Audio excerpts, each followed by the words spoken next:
साफी साहब एग्जैक्टली हो क्या रहा है?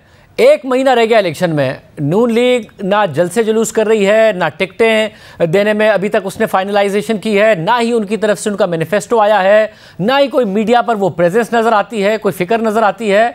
क्या नून लीग को इलेक्शन की उम्मीद नहीं है, या फिर उन्हें लग रहा है कि सारा काम तो उनके लिए हो गया है, अब इलेक्शन लड़ना क्या है, बस वज़ीर आज़म बनना है नवाज शरीफ साहब ने? देखिए, पिछले दिनों मैंने इस पे कॉलम भी लिखा था कि इन्होंने फिर बादशाहाना सियासत इख्तियार की है और बादशाहों वाला रविश अपनाया हुआ है। तो उसमें इस तरफ भी मेरा इशारा था कि पब्लिक में उनकी कोई सरगर्मी नज़र नहीं आ रही। तो उस बुनियाद पे फिर जो मुस्लिम लीग की क़यादत की तरफ से मुझसे रब्ता किया गया, तो उनका कहना ये था कि हम अभी भी इलेक्शन की तैयारियों में मसरूफ़ है, लेकिन जो इनडोर तैयारियां थी, टिकटों की तकसीम का, मंशूर की तैयारी का, हम उसी में बिज़ी हैं। और उनका कहना यह है कि जनवरी का महीना उन्होंने फिर पब्लिक में जाने के लिए रखा है। मतलब और जनवरी में भी अब 8 तारीख तो हो गई है और अभी तक ना टिकटों का फाइनल है, बहुत सारे हलकों में अभी तक अनसर्टेनिटी है कि किसी के साथ सीट एडजस्टमेंट करेंगे, जो पुराने पीटीआई के लोग थे उन्हें टिकट देंगे, अपने दरीना रहनुमाओं को देंगे, नहीं पता मैनिफेस्टो। अब ये चीज़ें तो वो हैं जो पार्टी बहुत पहले तैयारी कर सकती थी, ना इन्हें क्रैकडाउन का सामना है, ना ही इन्हें लेवल प्लेइंग फील्ड की शिकायत है, इनकी तैयारी नहीं होकर चुकी है। तो क्या आसरा बहुत है कि जी आगे मुकाबला ही नहीं होना और हमने जीत जाना है? मेरे ख्याल में आसरा उनको बहुत है और पब्लिक में जाने के लिए अभी तक मुस्लिम लीग नून की कोई क़यादत कोई ख़ास बयानिया भी नहीं बना सकी। तो शायद किसी और पे तकिया ज़्यादा कर रहे हैं, इसलिए भी आराम से बैठे हुए हैं। और तकिया करने की वजह ये कि पीटीआई को रिलीफ नहीं मिलेगा कोई। आपको लग रहा है कि जिस तरीके से ज़ाहिर 2018 वाला अदालती माहौल नहीं है, उस किस्म के जजेस नहीं हैं, हमें नज़र आ रहा है कि पीटीआई की पटिशन्स टेकअप भी हो रही हैं, जैसे काजी फ़ाइज़ साहब के टाइम में, और बल्ले के निशान के हवाले से ख़ुद पीटीआई कह रही है हमें उम्मीद है कि सुप्रीम कोर्ट से रिलीफ मिलेगा। अगर पेशावर हाई कोर्ट से ना भी मिला तो जो उनकी तवक्को है कि बल्ला शायद मैदान में ना हो, वो तवक्को पूरी नहीं होगी।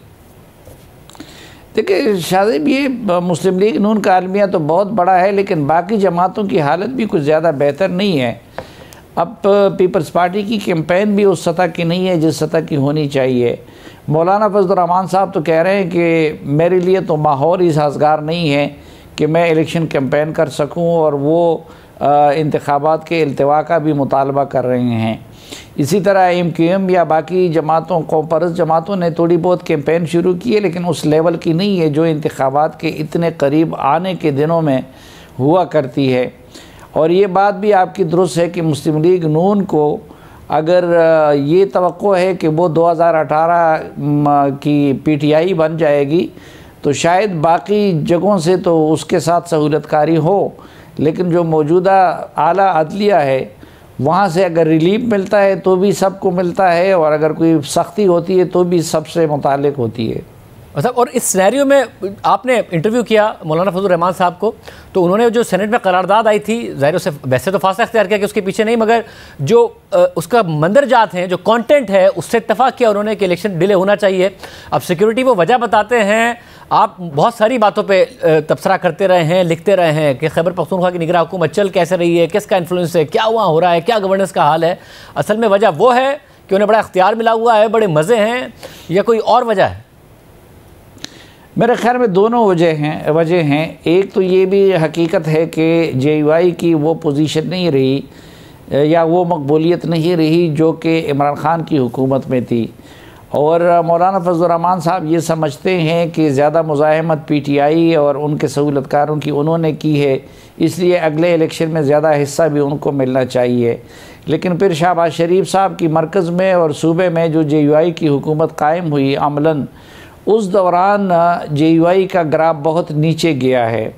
तो एक तो पॉपुलैरिटी ना होने का चैलेंज भी दरपेश है, और सिक्योरिटी भी खैबर पख्तूनख्वा और बलूचिस्तान में एक संजीदा मसला है। और ख़ुसूसन मौलाना फजल रहमान जो दहशतगर्द है उनके हिट लिस्ट में टॉप पे नज़र आते हैं, उनके लोगों को भी खतूत धमकी आमेज़ मिलते हैं, उनके फैमिली के बाकी मेंबर्स की ज़िंदगी को भी ख़तरा है।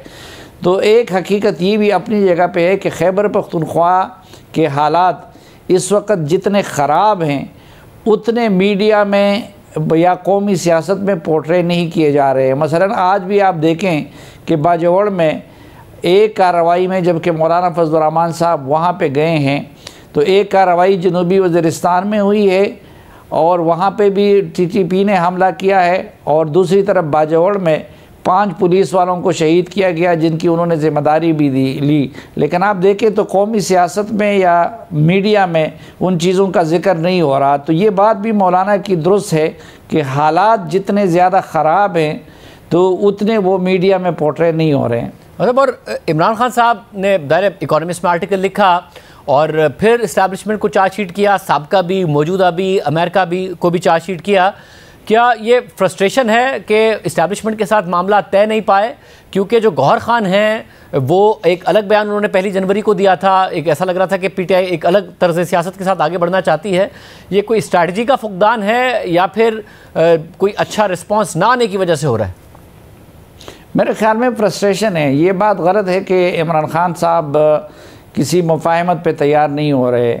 मेरी मालूमात के मुताबिक जब तक वो जेल नहीं गए थे तो उससे पहले वो हर दूसरे रोज़ कभी मुख्तलिफ़ ओहदेदारों के ख़ानदानी ज़राए से, कभी यार दोस्तों की वसातत से, कभी दूसरे चैनल इस्तेमाल करके वो जनरल बाजवा से भी और फिर उसके बाद जनरल आसिम मुनीर के साथ भी और उनके मातहतों के साथ भी राब्ते और डील की कोशिश करते रहे। और अभी भी आपने देखा कि इसलिए उन्होंने वकला को आगे किया और जो एंटी इस्टेब्लिशमेंट अनासर थे उनको पीछे किया। उनका भी एक मुद्दा और मकसद यही है कि शायद उनके साथ कोई दोबारा ताल्लुकात कार का रास्ता हमवार हो सके। लेकिन मेरे ख़्याल में इस्टेब्लिशमेंट की तरफ से बिल्कुल नो किया जा रहा है और अभी तक इस्टेब्लिशमेंट उनके साथ किसी किस्म की डील के मूड में नहीं है।